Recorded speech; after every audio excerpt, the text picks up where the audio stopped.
자, 오늘 시장의 흐름, 또 오늘뿐만이 아니라 전거래일 기준에서의 시장의 흐름에 대해서 어, 오전에 말씀드린 것처럼 엔비디아만 가는 엔비디아만 올라가는 지저분한 장, 더러운 장, 뭐 이렇게 표현까지 나온단 말이에요.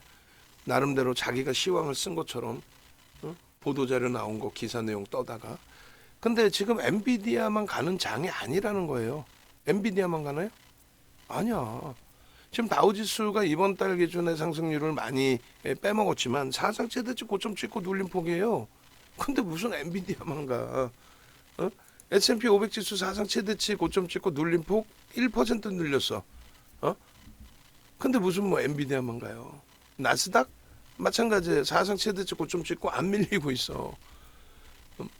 이 기준에 유럽이라든가, 그죠? 그리고 일본 같은 경우 좀 많이 미끄러졌지만 일본 같은 경우는 원체 슈팅이 크게 나왔던 쪽이고 사상 최대치 고점 대비해서 또 30% 추가적으로 우리나라 지수로 따진다면 4,000포인트 위에 놓여져 있단 말이에요. 그리고 대만까지도 뭐 월등한 그런 흐름을 내주고 있어요. 그러니까 뭐 엔비디아만 가는 장세, 참나 어처구니가 없는 거지. 그래놓고 종목은 또 매수 사인을 내잖아. 근데 잘 보시면 엔비디아만 가는 장세가 아니고요. 시가총액 1위 마이크로소프트사도 사상 최대치 신고가입니다. 시가총액 1위예요. 3조 달러 넘긴 마이크로소프트사가 밀리질 않아. 2022년 저점 대비해서 2022년 전체 시장의 저점이 얼마였어요? 9월 10월이었죠. 얼마였어요가 아니라 9월 10월이었죠. 전체 시장의 저점이 9월 말 10월. 그리고 이제 작년에도 9월 10월 말에 저점이 찍혔고 100% 올랐어요. 더블이에요. 1조 5천억에서 3조가 됐단 말이야. 1조 5천억 달러에서 3조 달러. 상상을 초월하잖아요. 응? 여보세요? 1조 5천억 달러에서 3조 달러가 됐는데 이게 어떻게 무슨 시장이 엔비디아만 가? MS가 가잖아. MS가 시가총액 1위가. 그러니까 우리나라 증시에서도 예를 들면 시가총액 2위 하이닉스가 날아가는 자리인데 하이닉스만 가는 못된 장 그러면 돼? 하이닉스의 시가총액 비중이 7%예요. 그럼 15종목 다트 던져가지고 맞는 거 하나 사고 이런 개념보다도 그냥 시가총액 2위인 하이닉스 사는 게 낫다라는 거지. 시가총액 1위 삼성전자는 삼성전자 산 게 시장 대비 폭발적인 수익이지. 근데 무슨 삼성전자 좀 이따 보겠습니다만 삼성전자가 무슨 굉장히 크게 손실이 난 것처럼 그런 분위기, 이상한 분위기를 만들어 놓으니까 개인 투자자분들이 절대 수익을 못 내는 그런 상황이 된단 말이에요. 삼성전자만 갖고 있어도 수익인데. 그럼 1위 마이크로 소프트사, MS사, 그 다음에 2위 애플, AI 우리도 진입한다. 꼬맹이들 까불지 마. 내가 그래도 최근 올해 1월 11일까지 2월 20일 죄송합니다. 1월 22일까지는 내가 시가총액 1위였어. 까불지 마. 내가 제대로 진입하면은 나는 아이폰도 있고 나는 태블릿 PC도 있기 때문에 우리가 진행하는 AI는 그냥 탑재돼서 판매야. 그 효과 부분을 우리가 가장 크게 갖고 할 수 있어. 까불지 마. 그 발표 이후에 이번 달 슈팅 사상 최대치 향해서 가고 있는 이 위치에 무슨 엔비디아만 가는 장이야. 시가총액 3위 엔비디아 오케이. 난리가 나 있죠. 시가총액 4위 알파벳 난리가 나 있죠. 아니 뭐 엔비디아 혼자 갔냐고. 엔비디아 혼자 어떻게 가. 그러면 그거는 거품이지. 근데 이렇게 날라다니니까 누가 빅테크들이 날라다니니까 메타까지도. 메타는 왜 미끄러졌었어요? 메타 플랫폼은 왜 미끄러졌어요? 음봉 떨어진 거.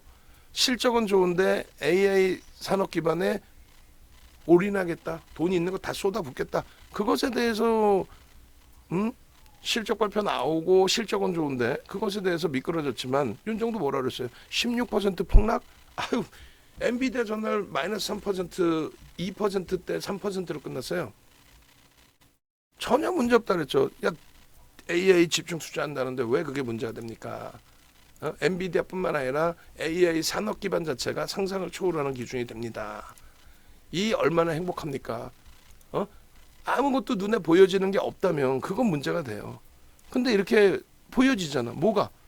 AI, AI, AI, AI, AI, AI, AI, AI. 전부 다 AI. 작년에는 어려운 시장에서 2차 전지의 슈팅 때문에 먹고 살았지만 2차 전지의 슈팅이 아니에요. 엄밀히 말하면. 비이성적인 시장에 비이성적인 에코프로 같은 그룹주들, 에코프로 그룹주들 같은 케이스를 금융당국이 용인해 주다 보니 아니 그룹 회장님이 주가에 관심이 많잖아. 시가총액 에코프로 BM이 합쳐서 90조를 넘기고 시가총액 에코프로가 40조를 넘기는데 현대차의 시가총액을 넘기는데 순이익 13조짜리를 넘기는데 에코프로 BM 합산해서 영업이익이 1조?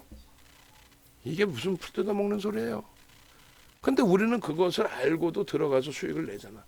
그것을 알고도 수익을 낸다는 건 위험고지를 명확히 해드리는 거예요. HLB 그렇게 욕을 하면서도 48,000원대에 조심스럽게 들어가잖아요. 54,000원대까지 따라 붙잖아요. 그러나서 67,400원인가요? 찍고 밀려 내려올 때 정확하게 거기서 차익 실현하잖아. 3% 밀리면 전량 매도 끝. 지금의 기준에 2차 전지하고는 비교도 안 될 정도로 2차 전지의 실질 랠리는 언제였어요? 그거 봐. 그러니까 맨날 계좌가 10% 쳐. 2차 전지 랠리가 어떻게 2003년도, 2023년도 에코프로 날아갈 때 그게 랠리입니까? 에코프로 한 해만 15배 오르고 그 후 폭풍 지금도 고점 대비 70% 깨지면서 피눈물 흘리고 있잖아요. 바닥에서부터 에코프로에 대해서 폭등 수익을 잡아냈나? 윤정도 빼고는 아무도 없잖아. 농담이 아니라 우린 2월부터 들어왔어요. 작년에도. 그 전에 23년도 하반기에 다 들어가 있었고. 결론은 2차 전지는 2020년도에 2차 전지의 랠리가 나온 거예요. 전기차 덕분에 어떻게? LG화학, 삼성 SDI, SK 이노베이션이 300%, 500% 올라가요. 이게 에코프로가 150% 올랐는데 1500% 올랐는데 무슨 소리야? 금양이 20배 이상 올랐는데 무슨 소리야? 금양 시가총액 700억짜리 12조 날린 게 그게 정상입니까? 지주사 에코프로를 그거 다 쪼개내서 사업도 없는 지주사 에코프로가 작년의 기준에서만 그냥 놓고 볼 때 그 전에는 더 심각하죠. 근데 그냥 작년 기준만 놓고 볼 때 2조 7천억짜리를 얼마? 40조를 넘긴 거. 그게 아닌 정상적인 시가총액 20위 안에 들어와 있던 또 10위 안에 들어와 있던 LG화학, 삼성 SDI 정상적인 업체 아니에요. LG그룹, 삼성그룹 걔네가 뭐 주가 조작을 하나? SK그룹, SK이노베이션까지 그네들이 300%, 500% 올랐다는 어마어마합니다. LG화학이 시가총액 3위까지 올라오고 그런 흐름들이 실질적인 2차 전지의 수익범인 거예요. 그것이 이제 2020년도에 실질적으로 테슬라가 바닥에서부터는 20배 그리고 정책적인 이슈 불거져서 올라온 거는 15배예요. 테슬라. 테슬라 보실까요? 그때 테슬라에 연동돼서 움직인 친구들이 우리나라의 2차 전지 기준에 배터리 3산 거예요. 그리고 그 이후에는 배터리 2차 전지 랠리는 없었던 거예요. 그냥 2차 전지 포장이 돼 있는 특히 IRA 진행되고 나서 IRA가 호재예요. 2차 전지에. 지금까지도 IRA가 2차 전지 호재라고 떠드는 그 박순혁이, 선대인이, 김석일이, 이창환이 이런 사람들 얘기를 들으니까 계좌가 마이너스에서 벗어나질 못하지. IRA가 어떻게 호재입니까? 중국산 원자재를 못 쓰게 하는데 그러면 원재료 매수할 수 있는 루트가 다 깨져버리고 없어진 건데 그 정부에서 어떻게 할 수 있는 방법이 없잖아. 미국이 중국을 억누르고 있다 보니 진보 성향 같은 경우에는 반발하죠. 장난치냐 미국 네가 뭐 우리한테 뭐 큰형이야 아니잖아. 돈만 뜯어가잖아. 뭐 이렇게 이제 하고는 성향이고 보수 같은 경우 보수 성향 기준에서는 이제 미국의 공화당하고의 성향이 비슷하죠. 그렇게 되면서 이제 미국 위주로 또 진행을 하다 보니까 어찌됐든 결론은 IRA의 악재 부분을 호재인 것처럼 정부도 일조를 했죠. 이거 악재 아니에요. 폐배터리 쓰면 되잖아. 아니 폐배터리를 무슨 아니 2차 전지를 만드는 과정에서 폐 배터리를 갖다가 그걸 뜯어다가 원자재를 갖다 쓴 그 말이 됩니까? 그 말이 안 돼도 그걸 바탕으로 슈팅이 나오니까 그렇다면은 거기서 정상적인 애들을 찾아보자. 포스코 그룹주들 이명박 전 대통령 정부 때 얼마나 못된 짓거리 했어요. 자원외교 한답시고 그 이명박 전 대통령 형님께서 못된 짓 하시고 하셔가지고 자원외교 한다고 돈 다 빼먹고 근데 그나마도 그 부분의 성과 부분 그렇게 해서 이제 광산 인수하고 그 성과 부분 때문에 IRA 터지고 난 다음에 야 우리는 광물을 직접 조달할 수 있어. 그걸로 포스코 그룹도 날라간 거지. 근데 포스코 홀딩스가 어떻게 했어요? 5개월, 6개월 만에 개인들에게 28% 물량을 떠넘깁니다. 38년 주식하면서 처음 봐서 시가총액 10조 이상, 10위 안에 들어오는 우리나라의 대표적인 포스코 홀딩스가 비이성적인 슈팅이 나오다 보니 어떻게 해요? 28%를 매도를 하죠. 비중의 상장 주식의 28% 처음 봤어요. 예전에 한번 그 2007년도에 외국에는 죽어라고 팔고 기관들은 죽어라고 산 경우는 있었는데 이렇게 28%를 개인에게 떠넘긴 거는 얼마나 그때 당시에 비이성적인 흐름이었는지. 그러니까 윤 정도는 그걸 다 설명을 드리고 책 실현했잖아. 정확히 따지면 5개월도 아니야 사실은. 응? 저게 28%예요. 밑에 수급 이게. 상상을 초월하죠. 그러니까 그 거품 다 그대로 빠지는 거예요.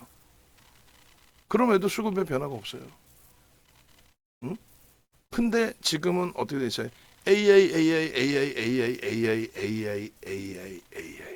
그 AI의 기준에 설정 범위의 기준 보시면 조금 전에 이제 종목 차트별로 다 이렇게 보여드렸는데 얘네들의 시가총액 글로벌 시장입니다. 테슬라는 저때 올라왔을 때 최고점이 1조 2천억 달러. 지금은 고점 대비 70%가 밀려 있죠. 그러면 시가총액 규모도 안 돼.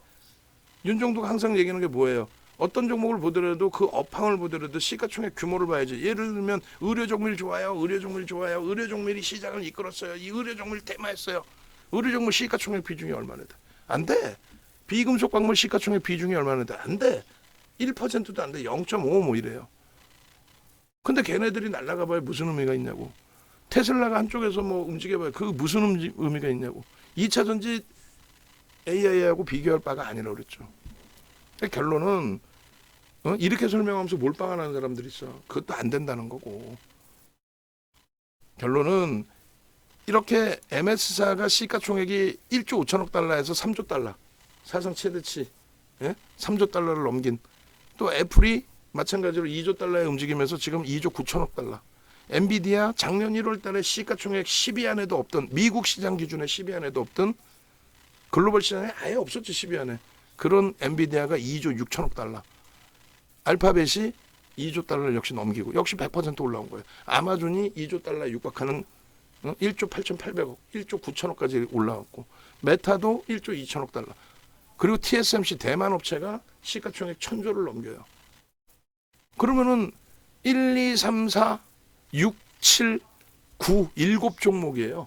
AI 관련 주가 7종목입니다. 그 시가총액 비중이 그 시가총액이 테슬라 1조 2천억 달러 올라왔을 때하고는 비교 자체가 안 되죠. 산업 규모 자체가 비교가 안 되는 거예요.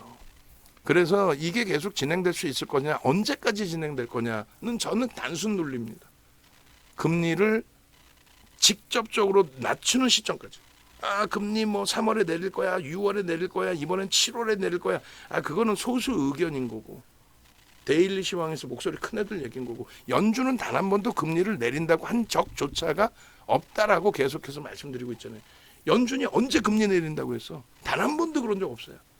파월 의장 자체도 그렇게 말씀하신 적도 없고 연준 위원 중에서 2분 정도가 금리를 조금 낮춰야 될 시기가 도래되는 것 같다라는 코멘트 정도 한번 한 적이 있지 없어요.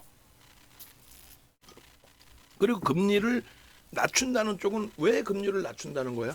금리를 낮춰주세요 하는 쪽도 있고 금리를 낮출 것이다 하는 쪽이 있잖아. 방송 나와서 6월이면 금리 낮출 것 같아요 라고 떠드는 전문가들 있잖아. 야간 방송에 나오는 유료 전문가. 걔네들 머릿속에서 나온 얘기가 아니잖아요. 야 금리를 왜 낮출 것 같니? 대답 못하죠.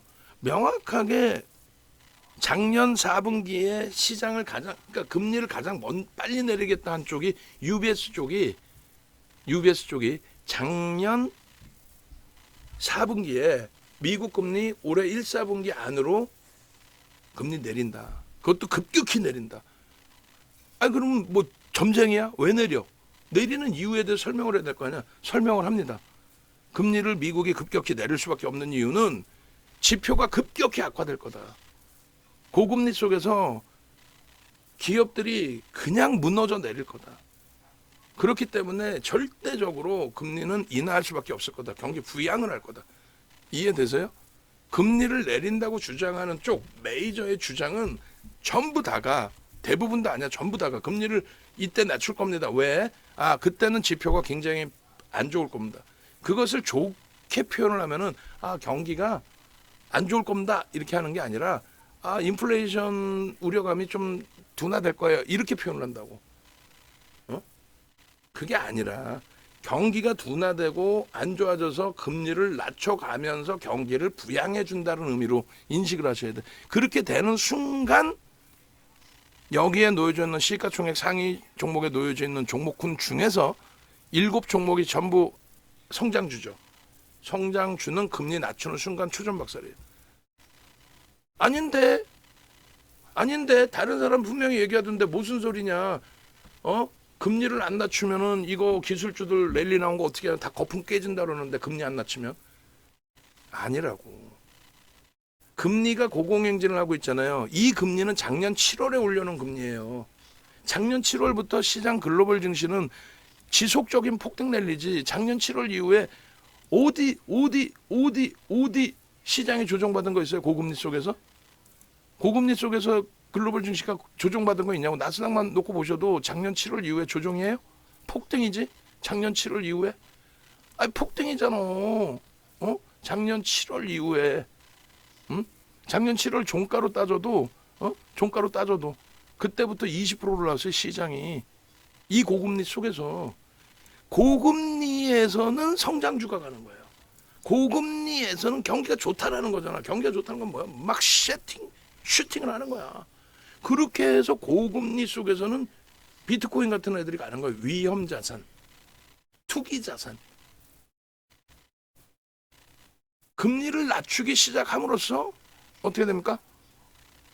안전자산으로 선호도가 완전히 바뀌죠. 야, 금리를 낮출 정도로 경기를 부양해야 돼? 야, 이거 큰일 났는데? 야, 그러면 나 무서워. 안전자산 선호할래.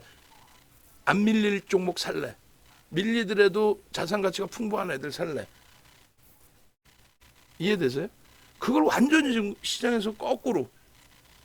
그러면 다 바보고 윤정도만 똑똑하냐? 아니라니까. 소수 의견이 목소리가 큰 거일 뿐이에요. 진짜 그거인 것 같잖아.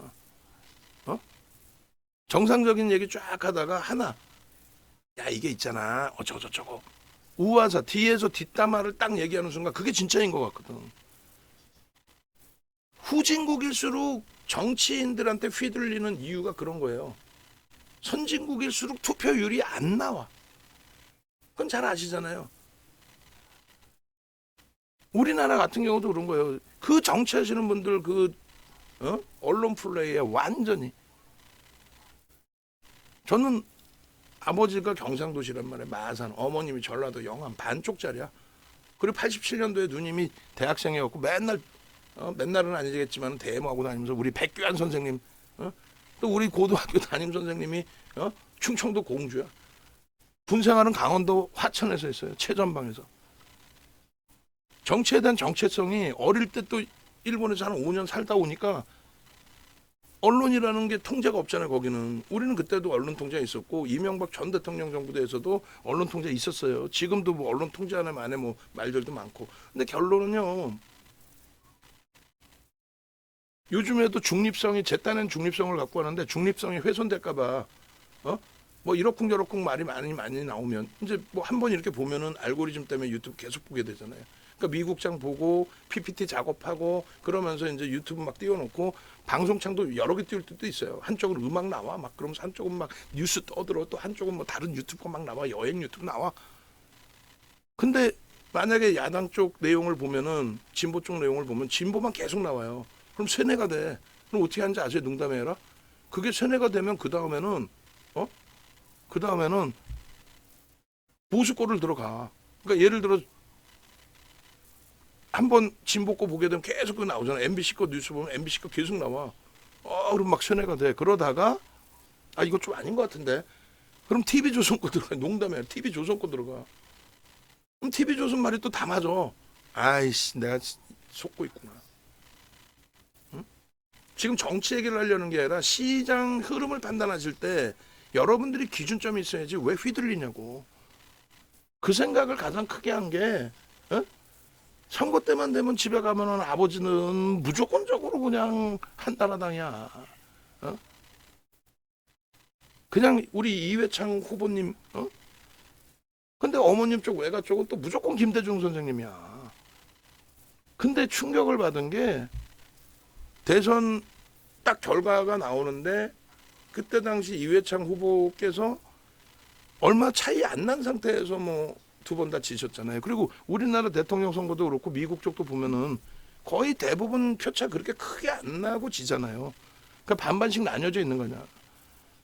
근데 어릴 때 특히 유튜브나 이렇게 뭐 정보가 별로 없을 때, 제가 고등학교 다닐 때 이럴 때는 그냥 누가 옆에서 얘기하면 그게 단주한단 말이죠.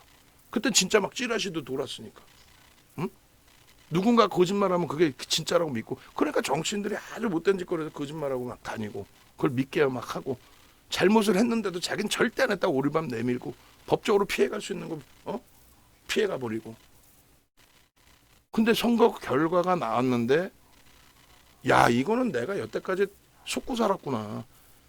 저는 주는 거 없이 이회창 후보님이 나쁜 사람이라고 막 계속 들은 거야. 그 전에는 또 김대중 선생님이 나쁜 사람이라고 계속 막 세뇌를 당했고. 근데 선거 결과를 딱 보니까 야, 그러면은 우리나라의 절반에 가까운 인구는 나쁜 사람인 거야? 야, 이거 내가 말장난에 속았구나. 엄청난 충격을 받았어요. 진짜로 그 어린 나이에. 그때부터는 객관성을 유지하려고 굉장히 무엇이든 객관성을 유지하려고 굉장히 중립을 지키려고 하는데 어떤 종목을 보더라도 마찬가지입니다. 조선주의 2002년 이후에 랠리의 기준에서도 5년간 우리가 삼성중공업을 매매를 했어요. 5년간 주력주로서. 현대중공업 매매했으면 더 큰 수익이 났겠지. 그 5년간 5,000원에서부터 거의 진짜 뭐 10배 이상의 우리가 차익 실현하는 범위까지. 근데 그 삼성중공업의 한 3년치의 보고서를 다 들여다봤단 말이에요. 그래봐야 그렇게 많지 않아요. 나중엔 계속 중복 내용이라. 그러면 절반은 부정적이고 절반은 긍정적이었어. 왜? 그때는 업황이 선복 과잉이 아니었기 때문에 이제 살아나는 업황이니까 부정적인 거 긍정적인 거. 근데 내용은 똑같아. 똑같은 내용 갖고 부정적이라고 그러고 똑같은 내용 갖고 긍정적이라고 그래. 그거를 계속 공부를 하다 보면 주관이 생기는 거죠. 이런 시점에서는 이게 재료구나. 이런 시점에서는 이게 악재구나. 금리도 어떻게 해석하느냐에 대한 시각이 생기는 거고. 환율도. 그 환율에 따른 외국인의 수급도. 원화의 약세가, 그러니까 달러의 강세 때문에 전체 글로벌 화폐들이 약세를 띠는 거잖아요. 그 중에 일반적으로 유로, 파운드, 우리나라 원화 대비 2배 이상, 2배 수준의 약세를 띠는 게 엔화란 말이에요. 미국의 달러 대비해서 엔화의 약세 부분이 달러 인덱스를 강세로 가고 싶은 게 미국의 정부 정책이란 말이죠. 강달러 기조에서 인플레이션 잡으려면 공산품 다 수입해서 쓰는데 미국은 돈을 찍어서 먹고 사는 게 아니라 채권을 찍어서 채권 팔아서 먹고 사는데 돈은 넘치지. 그러니까 물가는 안정시켜야 되겠고, 그럼 어떻게 중국산 사다가 저가에 뿌려줘야 물가가 안정이 되겠죠. 자국 제품 가지고 안정되겠어? 유럽 쪽에 그 비싼 뭐 명품 갖다 안정이 되겠어요? 그잖아. 그러면 결국은 어떻게 해야 돼? 강달러 기조로 가야 되죠. 지금 현재 기준은. 그 강달러 기조가 유로 또 파운드 쪽에서 가만히 있겠어요? 그러다 보니까 강달러 가긴 가면서도 가장 만만한 게 뭐예요? 일본입니다. 그러다 보니까 리먼 터질 때는 엔화를 엄청난 초강세로 만들어버리고 약달러 기조로. 지금은 엄청난 강달러 기조로 가면서 엔화의 약세를. 그러니까 환율에 대해서 우리나라 원화가 약세일 때도 전혀 문제 없는 거다라고 인식을 해야 되는데 그냥 우리나라 환율만 잡고 정부가 어떻게 했길래 이렇게 원화가 휴지가 됐냐고 공부를 하고 떠들어야 될 거 아니야. 달러가 강세인 거지 원화가 약세인 게 아니라 글로벌 전체 통화에 달러 인덱스 특히. 그러면 그 원화의 기준에 외국인들이 매수를 할 거냐 안 할 거냐. 원화가 약세해서 외국인 다 나가요. 그건 뭐냐면 앞으로도 달러가 더 강세를 떼서 원화가 더 약세를 띌 가능성이 있으니 지금이라도 팔아서 1달러에 1,400원이라도 사자. 하루 지나면 1,500원 줘야 1달러를 산다. 원화가 더 약세를 띨 것 같으면 지금 외국인이 나간다로 표현하는 거예요. 근데 외국인 좀 팔면은 지금 환율에 1,400원이라 외국인이 팝니다. 이렇게 얘기하고. 외국인이 수급 들어오면은 자, 지금 환율이 정점의 환율이기 때문에 지금 막 외국인이 사들어온다. 달러를 갖고 있는 외국인이 야 1달러 줄게 1,400원 줘. 그렇게 해서 막 산다. 왜? 조금 있으면 1달러 줘봐야 900원뿐이 안 주니까. 원화가 강세를 띨 거니까. 여기가 이제 정점이니까 이제 막 외국인이 들어와. 그 내용을 자기 머릿속에 들어가 있어서 해석을 해줘야 되는데 그냥 뭐 외국인이 왜 팔아요? 아, 원화가 지금 약세해서 팔아요. 그럼 며칠 지난 다음에 외국인이 샀어. 외국인이 왜 사요? 아, 원화가 약세해서 사요. 미친 정신 나간 거 아니야. 그러니까 지 머릿속엔 들어있는 게 없어. 그냥 신문 기사 보고 읽어주는 거 아니야. 그래놓고 종목은 하이닉스 좋아요 해놓고 하이닉스 살까요? 말도 못해. 이러고 있다가 어디서 듣도 보도 못한 소부장. 우리 관심 종목에 지금 소부장이 빠져 있죠. 한미 반도체 이수 베타 시스 정도. 뭐 주성이야 이제 뭐 거래 없이 쭉 들여다보는 수준. 뭐 BH야 단기 수급 정도 보면서의 기준. 지금 밑에 내려 보시면은 예를 들어서 뭐 그 올해 가지고 왔던 HPSP라든가 또 중간 중간에 공략 기준을 설정했던 다 없애버렸어 종목도. 거래대금 뭐 급감하고 그래서 후성, 동진, 세미캠, 대덕전자, 이오테크닉스 뭐 별의별. 근데 4월 이후에 얘들이 다 어떻게 됐어요? 4월 이후에. 4월 이후에 거래 급감하고 누적 수급이 쌓여 있는데 고점 대비해서 리노공은 그나마 좀 덜 빠졌네.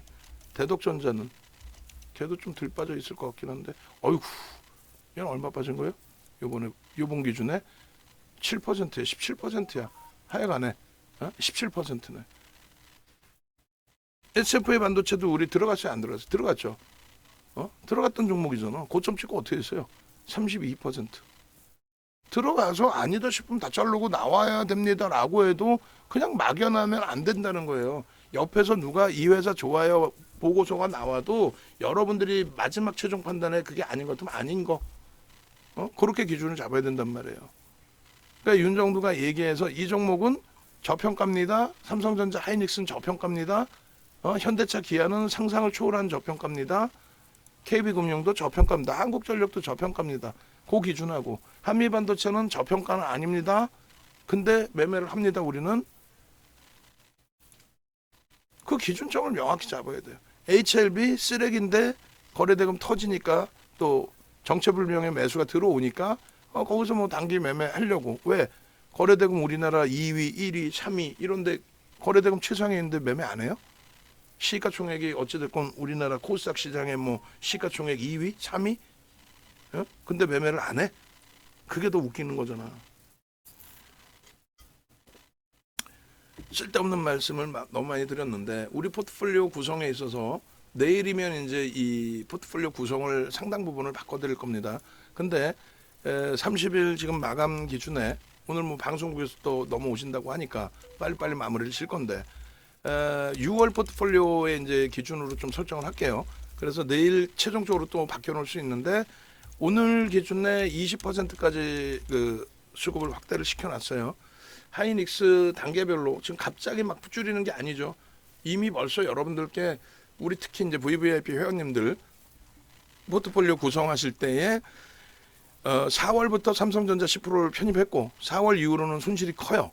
사실상. 그리고 5월에 15%로 확대를 했고 지금 오늘 기준에서 이제 20%로 문자 발송을 했습니다. 그렇게 해서 20%로 비중을 확대를 했어요. 그래서 우리 아침에 방송 키시는 분한테 부탁을 드리는 게 예를 들어서 5월 30일 걸 띄워놓고 날짜를 바꿔야지 29일 걸로 하면은 이렇게 비중이 바뀌어져 있는 게 또 목표 주가를 높여놓은 게 그게 다 틀어진단 말이에요. 그렇게 해주시면 되고 그 다음에 그렇게 되면 하이닉스의 기준은 어떻게 될까요? 그리고 이렇게 얼마나 주력주 잘 팔아서 전력주 조금 낮은 가격이긴 합니다만 23만 5천 원에 정리하라 그래서 다 정리 끝났고 LS 일렉트릭 오늘 22만 원대죠. 비룡전기, 재룡전기 7만 6천 원대 이탈시 다 정리 어제 끝났고 오늘 7만 1천 원대까지 내려왔나요? HD 현대일렉은 상대적으로 좀 방어가 돼 있긴 한데 어쨌든 29만 5천 원 정리됐고 28만 원대로 끝났나요? 잘 마무리됐죠. 22만 2천 원까지 빠졌네. 13,000원 빠졌네. LS 일렉트릭은. 그리고 재룡전기는 7만 700원, 5,300원이 빠졌고 어제 전량 차익 실현 이후에 HD 현대일렉은 그나마 29만 원 수준, 28만 9,500원 잘 정리된 거고 그 다음에 하이닉스 어디였어? 하이닉스가 여기 지금 복사해서 올려놓은 거에서 빠져버렸는데 하이닉스 넣어놓을게요. 하이닉스 넣어놓고 그렇게 해서 하이닉스 비중을 35%로 그렇게 좀 줄여놓습니다. SK 하이닉스. 그리고 내일 기준에 35, 25 비중을 설정을 할지 아니면 계속 말씀드린 것처럼 30, 30을 설정을 할지 아니면 오히려 삼성전자의 비중을 더 늘릴지 고민 중이에요. 농담이 아니라 지금 하이닉스 마지막 매수인이 이렇게 나갔어요. 비중 40% 유지 이렇게 나왔습니다. 그렇게 됐고 주력 35%로 단계별로. 지금 팔라는 거예요. 정리하시고 이제 삼성전자로 좀 압축을 하자 그 말씀 드리는 겁니다. 됐죠? 그렇게 돼 있고 그 다음에 그래서 25, 35, 25 얘네들이 이렇게 돼 있는데 얘네 둘은 뺄 수도 있다라고 말씀드렸어요. 그리고 이 자리에 상황에 따라서 HD 현대일렉을 저 자리에 종가 기준에 넣을 수 있다. 그리고 뭐 한미반도체 수급 논리에 놓고 보면서 한미반도체를 재차 5월달에 한번 빼놨는데 재차 그것을 넣을 수도 있다. 그 말씀 드린 겁니다. 이해되시죠? 그리고 이제 삼성전자에서부터 수급 빠르게 좀 보면서 설명을 좀 드리겠습니다. 주력주의 기준에 왜 삼성전자를 주변에서 이렇게 악을 쓰고 욕을 하는데 윤정도는 왜 삼성전자를 편입 설정으로 계속 이야기를 하고 말씀을 드리느냐. 얼마나 좋은 기회입니까? 3월 달에 슈팅 나올 때 그때 8,600만 주를 산 거예요. 외국인이. 8,600만 주. 그렇게 하면서 슈팅을 날렸는데 제자리로 와버렸죠. 제자리로 오면서 그들이 샀던 쪽이 던진 건지 그 앞단에 샀던 물량이 출회된 건지는 모르겠습니다만 근데 결론은 어떻게 돼 있다? 결론은 아직까지 누적 수급이 남아 있어요. 대략적으로 뭐 정확하게 제가 보여드리긴 할 텐데 대략적으로 지금 한 4,500만 주 정도 누적이 남아 있을걸요. 오늘 그 외국인들이 얼마에 660만 주 팔았으면 한 4,400만 주 정도? 그걸 놓고 보면 되죠. 3월 20일부터인가 들어왔을 거예요. 3월 21일. 그러면 4천만 주의 기준 0.7, 0.7? 0.7% 정도 들어와 있는 거잖아요. 지금 어찌됐건 0.7% 들어와 있는데 주가는 그들의 매수 평균 단가보다 더 깨져 있다는 거야. 만약에 뭐 어떤 문제가 발생된다. 뭐 짧게만 얘기할게요. 어제도 얘기했으니까. 무슨 말이냐면은 삼성전자에 대해서 3월 20일부터 이렇게 들어왔을 때 이게 뭐 예를 들면 엔비디아발 호재여서 들어왔다. 그러면 그 호재가 없어진 것도 아니고 여러분들이 알고 제가 알고 뭐 루머가 돌았든 뭐가 됐든 그 기준의 해석 범위에 대해서 4,500만 주 남아있네. 농담이 아니라 4,500만 주 들어와 있는 거 아니에요. 들어와서 주가가 8만 6천 원까지 찍은 거 아니에요. 그 물량이 다 나가지도 않았어. 그렇게 부정적으로 해석하는 것도 아니야. 그렇게 보면 그 차익 실현에 대한 욕구를 형성시킨 부분도 있을 수 있겠죠. 시장 대비 약세예요 얘가? 아니야. 시장 이때 그 작년 23년 1월 기준의 시장의 지수 기준은 2,300포인트 수준이에요. 2,300. 지금 2,600이죠.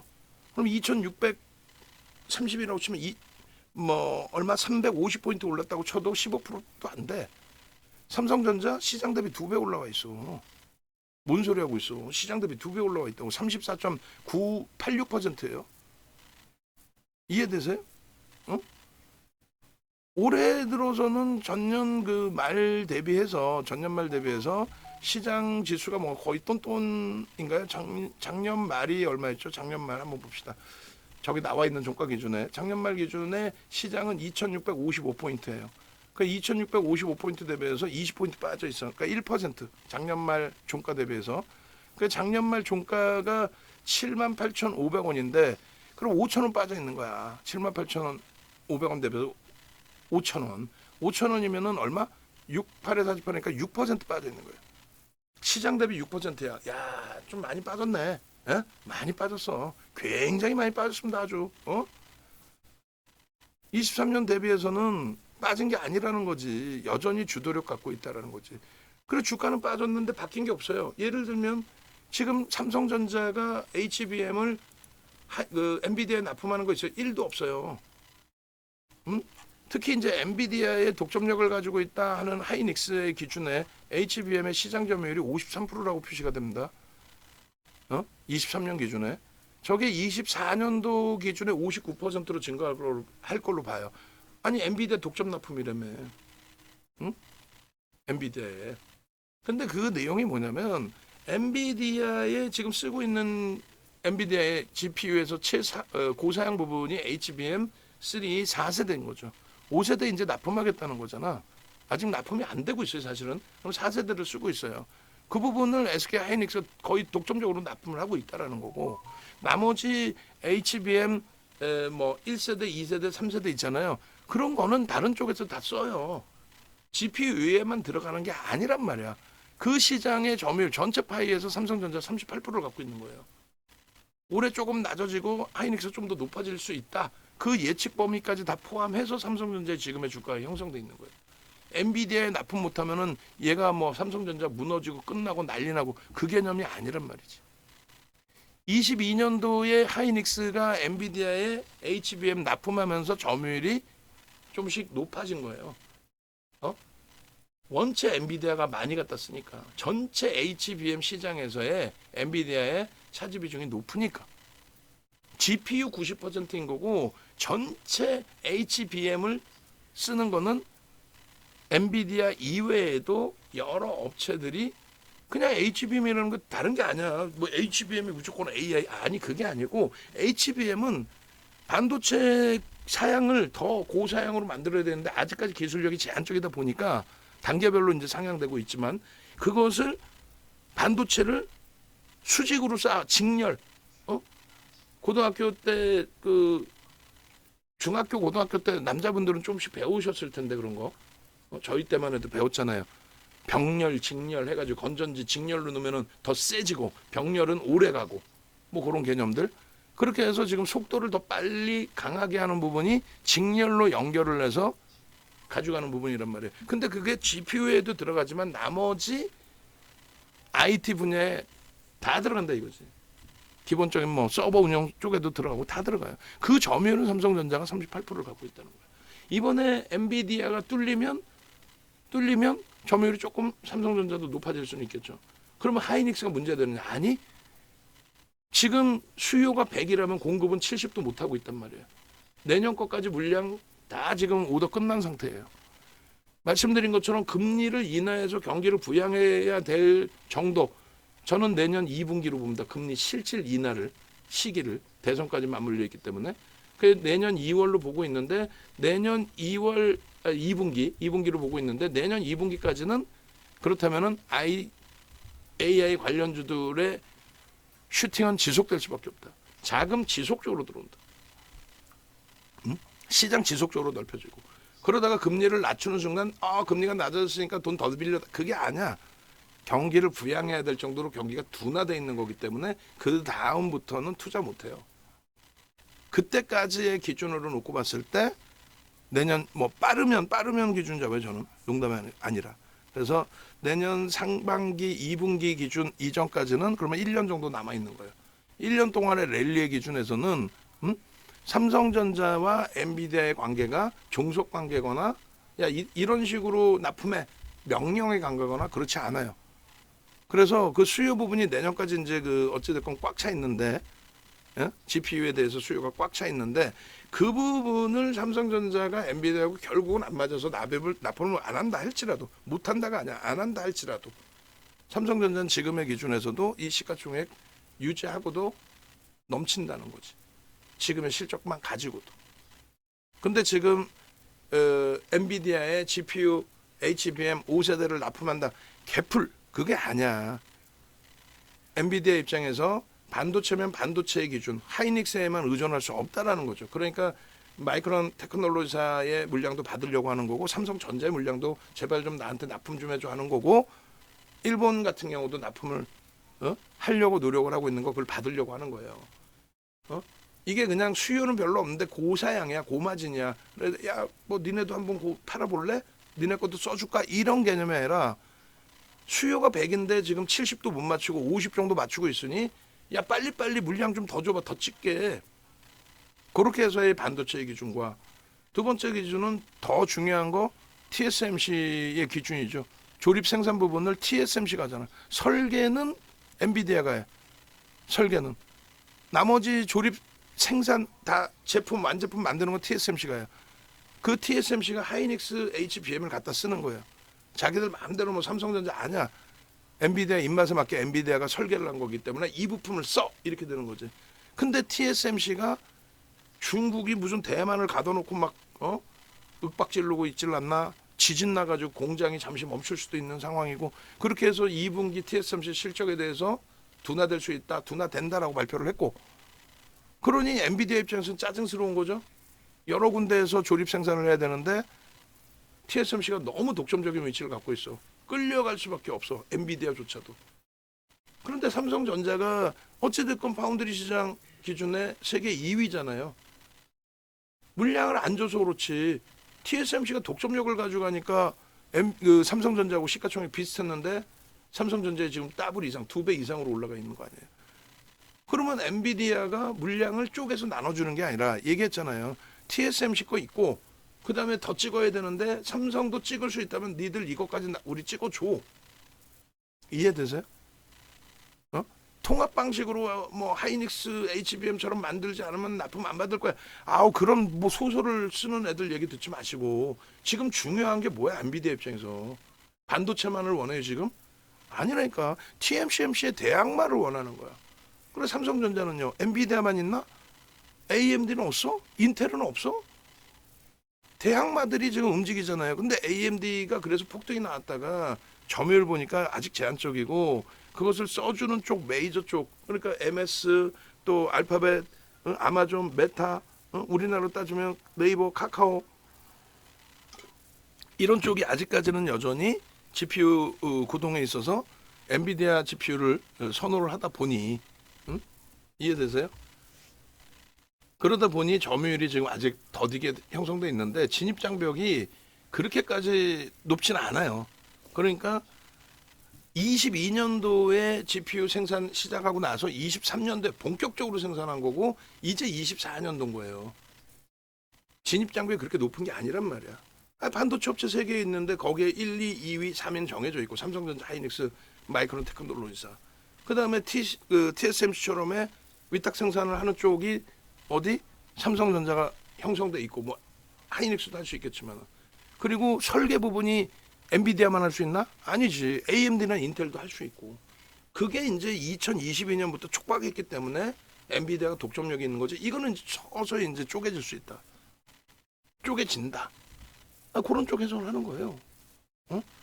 그래서 결론은 현재 기준에서 놓고 보실 때 삼성전자를 부정적으로, 아니 왜 부정적이야? 그냥 멀쩡히 가만히 있는 애한테 엔비디아 그거 갖고 안 하면 되지. 여태까지 안 했는데도 지금 주가고, 여태까지 안 했는데도 시장 대비 2배, 3배씩 움직였고, 수급? 누적적으로 수급이 좋지 나빠? 윤 정도 얘기가 옳든 그렇든 메이저는 일단은 어찌됐든 누적적으로 매수잖아. 단기적으로 메이저의 매도가 나왔을 뿐인데 그렇게 우려할 수준의 매도는 아니었다는 거예요. 근데 그거 삼성전자를 갖고 있는 분들은, 가지고 계신 분들은 외부에서도 듣겠지만 이런 내용들을 윤종호한테 들어가면서 아 그래 맞아 듣고 보니 그런데 이렇게 판단하고 휘둘리지가 않으실 수 있는데 꼭 삼성전자 한 주도 안 갖고 있는 사람들이 엉뚱한 소리를 해대니까 그거에 흔들리는 거예요. 걔네들 말도 맞는 것 같거든. 근데 대부분은 안 갖고 있는 애들이. 주가가 얼마가 고점이었고 86,000원을 넘긴 게 삼성전자 상장 이래 16거래일 뿐이 없어요. 16거래일. 무슨 말이냐면은 얘도 지금 현재 기준이 거의 사상 최대치 수준인 거예요. 응? 그리고 자사주 이익 소각을 19%한 종목이에요. 어마어마하게 자사주 이익 소각을 했어요. 주당 가치가 상상을 초월해요. 하여간에 나중에 또 자세히 설명드리도록 하고 삼성전자 부분은 오늘 수급이 또 여전히 꼬여 있지만 아까 보신 것처럼 결론은 외국인들의 흐름이 주력권을 외국인들이 주력의 기준을 가지고 있는 건데 지금 외국인들이 어쨌건 작년부터 올해까지 해서 삼성전자에 대해서 5%대의 매수 수준 유지가 되고 있고 그렇기 때문에 주가가 터져 올라온 거고 지금 정확히 볼게요. 저도 지금 잠시 순간 헷갈렸어. 이젠 저도 나이가 농담이 아니라 진짜 하루가 달라요. 하루가 달라. 그래서 기억력도 하루가 달라 진짜. 그래서 계속 설명드리면서도 이렇게 보는 거예요. 외국인들 5%라고 표현했는데 맞네요 다행히. 그죠? 정확히 5%. 농담이 아니라 저도 가물가물한다니까. 정확히 5% 매수했잖아. 3억 주. 59억 7천만 주짜리 3억 주 5%가 넘게 매수가 된 거예요. 응? 그 5% 기준은 BH 하루에도 4%, 이수페타시스 하루에도 4% 들어오는데 이 5%는 그들처럼 유통 물량이 많은 종목이 아닌 대주주와 외국인 그리고 기관 합산하면 유통 물량도 없잖아요. 그죠? 표면적으로 보는 대주주와 외국인들 지분율이 지금 89% 수준인데 거기에 5%가 중복이 있어요. 대주주 지분 신고 5% 이상한 블랙락 물량까지 하면은 그 중복을 빼고 나면은 84% 정도가 외국인과 외국계 기관 투자자와 대주주의 물량이고 나머지 이제 ETF 상품뿐만 아니라 기관들 자체적인 수급 물량 있잖아요. 유통 물량이 있냐고. 그리고 이 삼성전자를 갖고 있는 분들이 단타치로 들어왔어요? 아니죠. 그렇기 때문에 유통 물량이 굉장히 제한적인데 메이저의 방향성에 따라서 움직임이 나옵니다. 그러니까 메이저가 지금 뭐 시장 대비 2배 올라와 있으니 그 이상 올라와 있으니 차익 실현 욕구가 나왔나 보지. 응? 거기에 왜 밀려 하니까 이제 야 이런 악재가 있어라고 헛소리를 하는 거지. 시장 대비 뭐 얼마나 밀렸어 얘가. 전혀 아니에요. 다만 이제 여기서 수급이 더 악화되고 더 불편하면은 그때는 저도 한 발짝 뒤로 물러서겠다. 근데 그게 아니라 지금의 기준은 완전 이거 꽁으로 먹는 거 아니냐. 농담이 아니라 3월 이후에 그런만 놓고 따졌을 때 그리고 펀더멘탈적인 부분 따졌을 때 아시겠죠? 하이닉스의 경우도 오늘 뭐 이번 주에 사상 최대치 고점 찍고 눌림목인 거지 불편한 거 없어요. 수급은요 불편하지 않아. 7억 2,800만 주짜리에 찔끔찔끔 저물량 전혀. 오히려 바닥에 놓고 보시면 어때요? 바닥에 놓고 보시면 개인들 수급인데 개인들이 손바뀐 물량 이외에 이번에 고점 넘기면서 추가적으로 순매수가 들어왔죠. 거기에 지금 작년 10월 달에 그 컨센서스가 8조 1천억이었어요. KBS 방송 갖고 나갈 때. 근데 지금 컨센서스가 19조 7천억까지 상향이 됐습니다. 3월 3일 날 11조였어요. 그게 지금 19조 7천억까지. 근데 지금 여기서부터 또 실적 발표 계속 나와요. 엔비디아 나왔죠. 그다음에 델, 그다음에 마이크론 테크놀로지사, 다시 또 하이닉스 실적. 그러면 제가 생각할 때는 올해 3월 달에 3월 초에 11조일 때 20조 넘길 겁니다 그랬더니 다들 손가락질하고 정신 나간 윤정도 그랬단 말이야. 근데 결국 뚜껑 열어보니까 어때요? 벌써 20조를 예측하고 있어요. 8조에서 20조까지. 그럼 제가 생각할 때는 올해 영업이익 30조 나와도 이상할 거 없어요. 농담이 아니라. 이 속도라면은 30조 나올 수 있단 말이에요. 이 속도라면. 그러면 주가는 40만 원까지 놓고 볼 수 있는 거예요. 40만 원. 지금의 목표는 30만 원이지만 40만 원까지 열어놓고 볼 수 있다. 그 과정 속에 수급이 있으니까 그게 현실화되는 거예요. 개뿔이나 여기서 매도가 나온다. 그러면 그거는 그냥 시장 이슈에 그냥 움직일 뿐인 거지 펀드멘탈하고 상관이 없이 움직임이 나오는 거예요. 아까 말씀드린 포스코홀딩스처럼 매도가 나오는데도 주가 올라가는 거예요. 왜요? 걔는 고평가였거든. PBR이 1배도 안 됐는데 그러니까 고평가지. 포스코홀딩스가 이번에 PBR 1배까지 올랐거든 작년에요. 응? 평상시 업황이 좋을 때 기준에서 PBR이 0.5에서 0.7 움직이고 오버슈팅 나오면 1 정도 오는데 업황 개뿔도 안 좋은데 그냥 포스코 그룹주 광산 가지고 있어서 2차 전지 확장 말 같지도 않은 소리 들인 거지. 응? PR도 마찬가지고. 그래서 그쪽은 거품의 기준이 돼버린 거고 얘는 지금 현재 기준도 저평가 그리고 실적 개선폭의 흐름에 있어서 추가적인 저평가. 그건 윤정도 주장이 아니라 메이저들의 매수 수급을 보시면 되잖아. 어마어마하게 들어온 겁니다. 어마어마하게. 그 다음 범위가 현대차. 올해 들어서만 7% 매수했어요. 사상 최대치 고점 찍고 창사 이래 종가 기준 사상 최대치라니까요. 얘도 고점 28만 9천 원 그거 고점 아니에요. 꼬리 하루 달고 들어올렸다가 밀린 거예요. 그게 무슨 고점인 거야. 거기서 거래가 된 게 없는데 나는 28만 9천 원 했어요. 윤정수 때문에. 뻥 좀 치지만 종가상으로 종가상으로 이때 가장 높을 때가 종가상으로 얼마였어요? 26만 7,500원이었어요. 종가상으로. 이게 사상 최대치인 거예요. 실질적으로 26만 7,500원 종가상을 목은 떠나서 27만 원 넘긴 게 거래일수로 며칠이나 다 26만 원 넘긴 게 26만 원 넘긴 거 이번에 넘긴 거 빼고 이게 일봉이에요. 일봉. 양심이 있으면은 여러분들 말고 방송 나오는 그 못된 것들 말이야. 야간 방송 나오는 애들, 유료 방송하는 애들, 윤정도 포함이지. 근데 윤정도는 이렇게 보여주잖아. 여러분 26만 원 넘긴 게요. 개뿔 없어요. 하루, 이틀, 3일, 4일 종가 기준으로 26만 원 이상에서 끝난 거는 하루. 그다음에 이날 뭐야 이걸 26만 1,500원 이틀. 그다음에는요 26만 원 터치 3일. 이런 그냥 막 그냥 크잖아요. 그래 안 그래? 종가상으로 한번 볼까? 21년도 기준에서 21년도 이후의 기준에서 종가상으로 26만 원 이상으로 해서 끝난 거 26만 원 이상 봅시다. 하루 요날 26만 7천 원 하루 26만 1,500원 이틀 3일 있네. 그 다음에 딱 터치한 거 4일 그건 없어요. 농담이 아니라. 그럼 사상 최대치인 거야 지금이. 그런데도 불구하고 현대차 같은 종목을 왜 사냐고 그러고 못 움직이는데 왜 사냐고 그러고 혹은 막연하게 무조건 사라고 그러고 비중은요. 그럼 비중 얼마 사야 될지를 얘기를 못해. 우리 명확히 얘기하잖아. 25%. 그리고 그 수익을 그대로 잡아먹고 있잖아요. 삼성전자도 똑같이 일봉에서 한번 따져서 보세요. 삼성전자 지금 주가 위에서 움직인 게 얼마나 있었는지를. 없어요 거의. 신고가의 기준이에요. 시장 3,300 근처에도 못 가는 2,600포인트예요. 그런데도 얘네들은 실질적인 고점을 형성하고 있는 거예요. 기아 사상 최대치.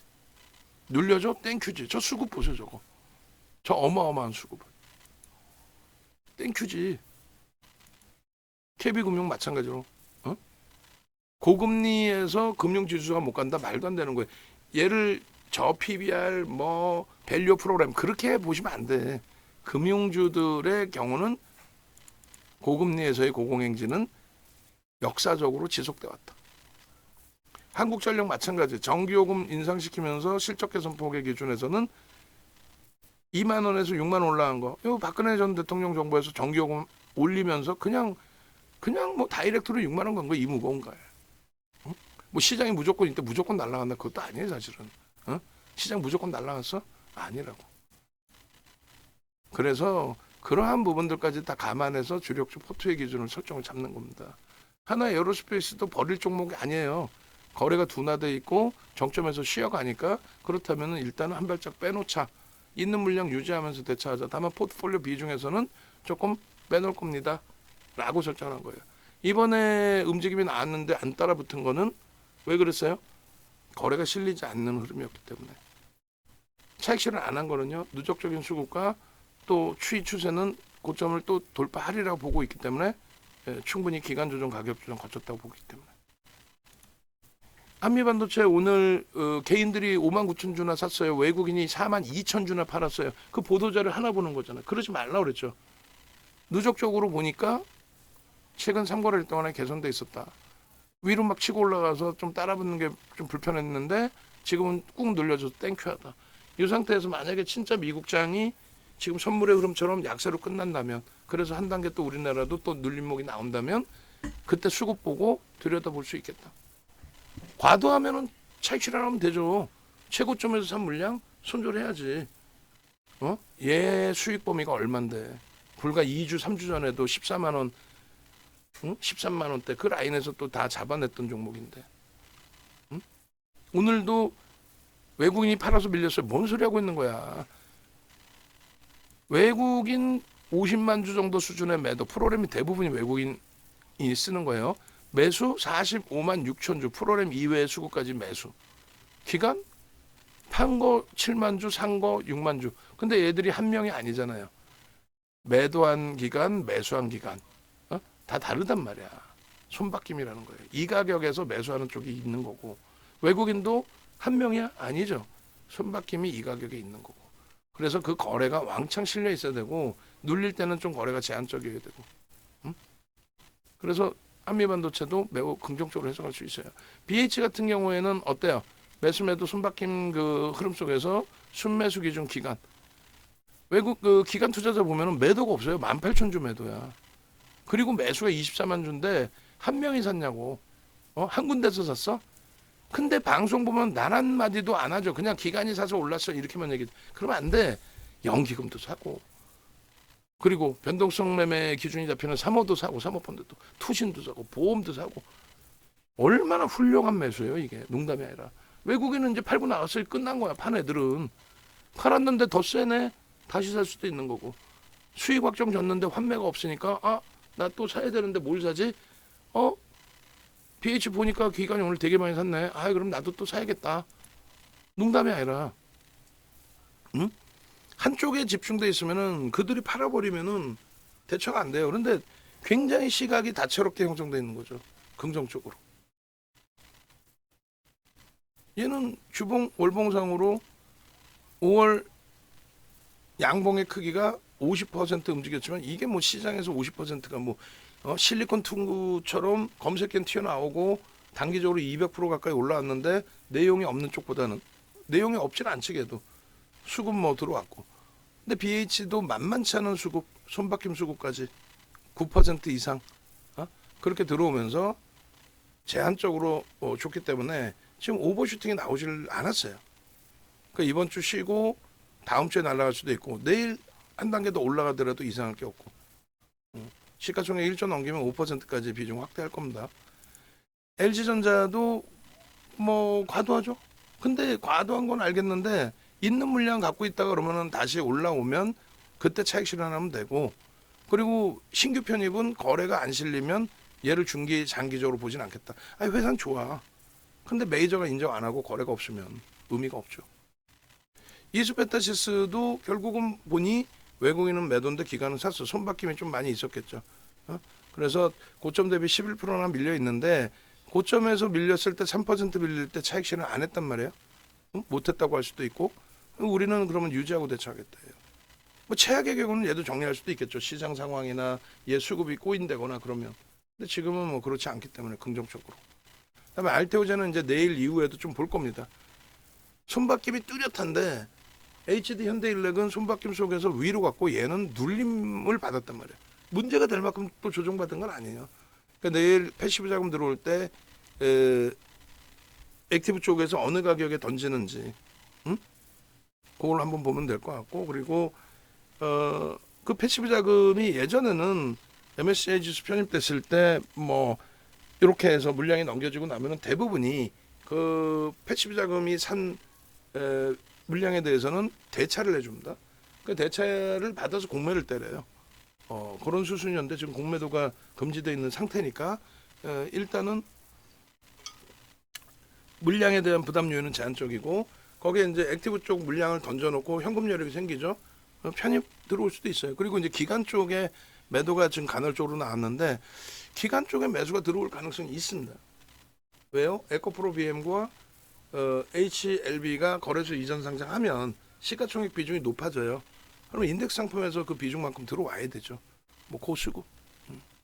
그다음에 APR은 하여간 슈팅 나오고 난 다음에 꼬리 달릴 때 착 실현하겠다. 이렇게 손바뀜 18% 정도 손바뀜이 있습니다. 그리고 주성도 거래가 없어서 그런데 변동성 매매해야 되는데 돈이 없다, 현금이 없다. 그러면 거래대금 제일 작은 것부터 정리한다 그랬죠. 주성부터 정리하는 겁니다. 예를 들어서 뭐 APR 정리하는 겁니다. 예를 들어서 또 HL 만도 정리하는 겁니다. 변동성 매매하는데 돈이 없다면, 현금이 없다면. 그리고 오늘 오래간만에 만도를 매수세를 냈어요. 그죠?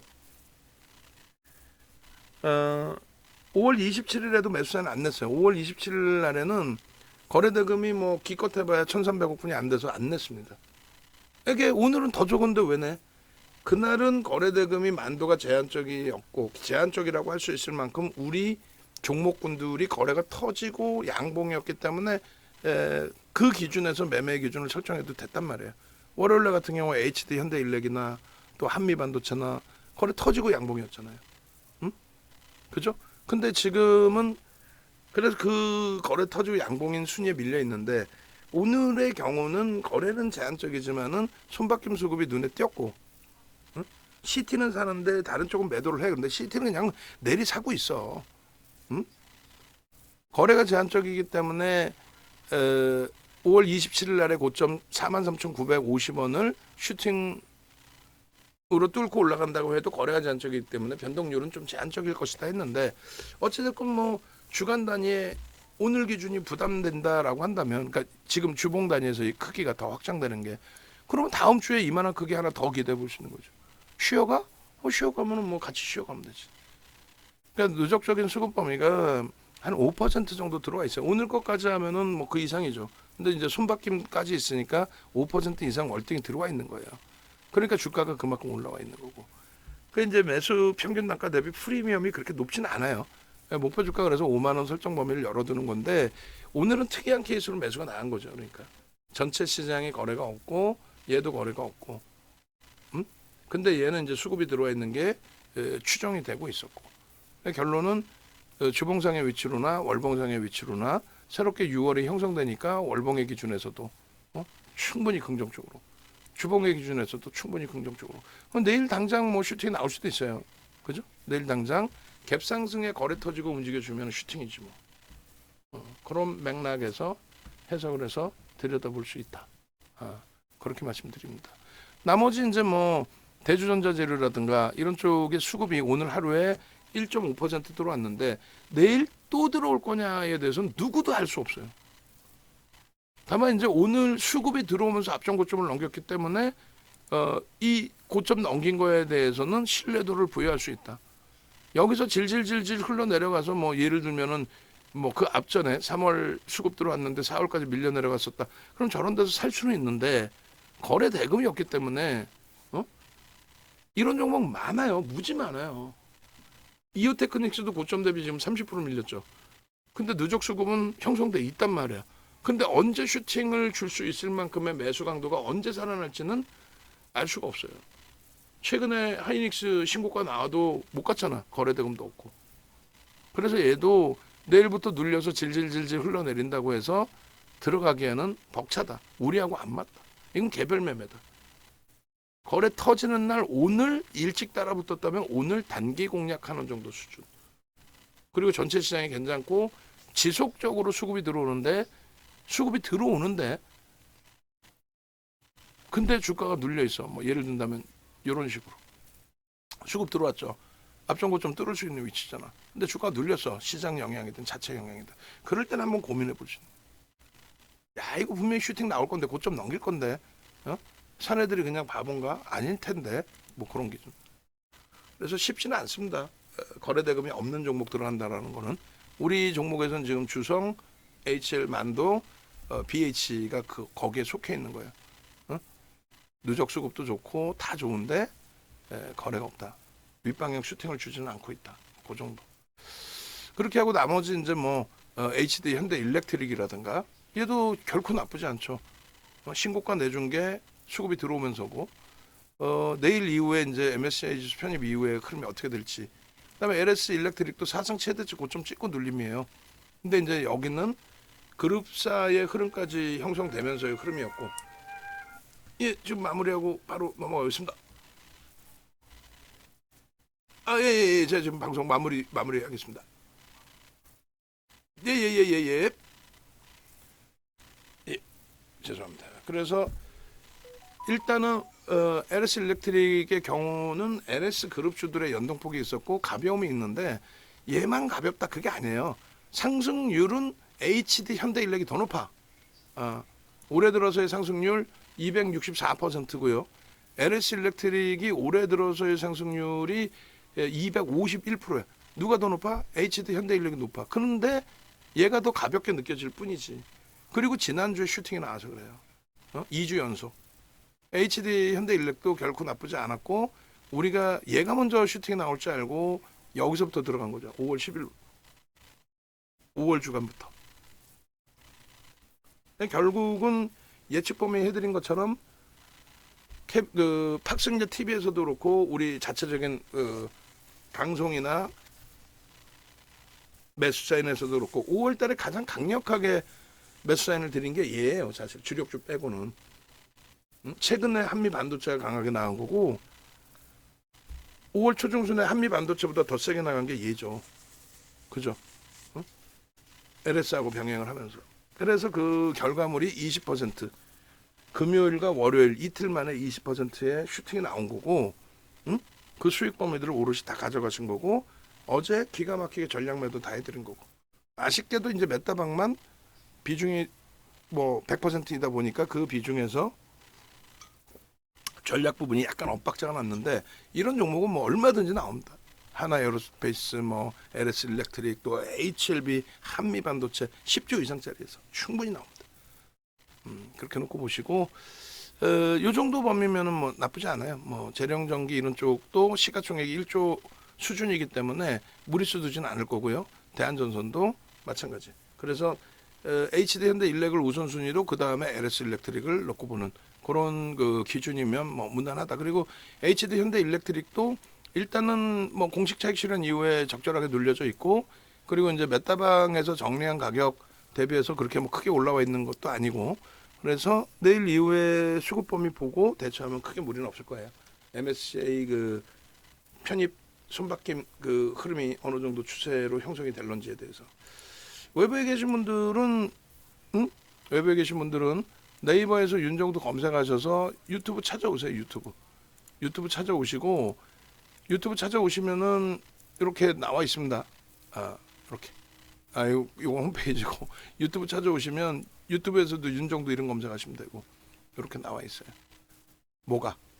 종목별로의 전략, 하이닉스, 한미반도체, HLB 뭐 다 오늘 기준에서 BH 뭐 HL 만도 다 그렇게 하시고 여기 멤버십이 있어요. 멤버십 누르시면은 멤버십 가입하시면 종목별로 유료 종목도 같이 병행해서 보실 수 있어요. 참조하시고 그리고 이제 홈페이지 네이버에서 윤정도 검색하셔서 홈페이지 찾아오시면 돼요. 그렇게 해서 여러분들 선배분들의 수익 범위들 그 수익 내용들 전부 여러분들 걸로 만드세요. 지금 뭐 미국장의 흐름은 선물 쪽이 좀 약세를 띠고 있다 할지라도 아시아 쪽에 일본 니케이나 우리나라 지수가 약세를 띄었기 때문에 약세 확장 범위가 있고 일본이나 우리나라가 장이 끝나고 난 다음에는 지금 미국 선물이 그나마도 낙폭을 줄여요. 0.5 정도. 그리고 윤정도 항상 말씀드린 것처럼 약세던 강세던 1% 전후 수준이 아니면 의미 부여하기 어렵다. 항상 말씀드려 왔어요. 그렇게 해석하십시오. 결론은 내일장 매우 긍정적으로 놓고 보시더라도 크게 무리 없다. 시장이 무슨 뭐 9.11 테러 터져가지고 저만가 나오는 그런 수준이 아니라면은 뭐 시장 핑계대고 시장 때문에 못 갔어요. 말 같지도 않은 소리. 시장 때문에 못 갔어도 예를 들면 삼성전자 저 2% 조정이 아까 말씀드린 것처럼 시장 대비해서 약세야 강세야. 작년 1월부터 2배 이상 올라왔다고. 하이닉스요. 작년 1월부터 180% 올라오고 최고점 대비 5% 눌린 거예요. 최고점. 사상 최대 고점 대비. 현대차 좀 짜증스럽지만은 사상 최대치 고점 대비해서 지금 얼마? 7% 밀려 있어요. 사상 최대치 고점 찍고. 근데 뭐가 그렇게 힘들어? 그러니까 옆에서 부정적인 분위기 잡는 거 휘둘리실 필요 없이 야 우리는 초대박 수익이구나. 그 마인드 컨트롤 제대로 하시면서 대처하시면 무리 없다. 아시겠죠? 그리고 시간 내에서 이왕이면은 우리 종목군들 쪽에 강세 흐름이 좀 연출돼서 내일 좀 갭 상승 나오고 갭 상승 나오고 슈팅 좀 나와 주기를 뭐 그럴 만한 위치의 종목군들 우리가 많이 쥐고 있으니까 됐죠? 고생하셨습니다.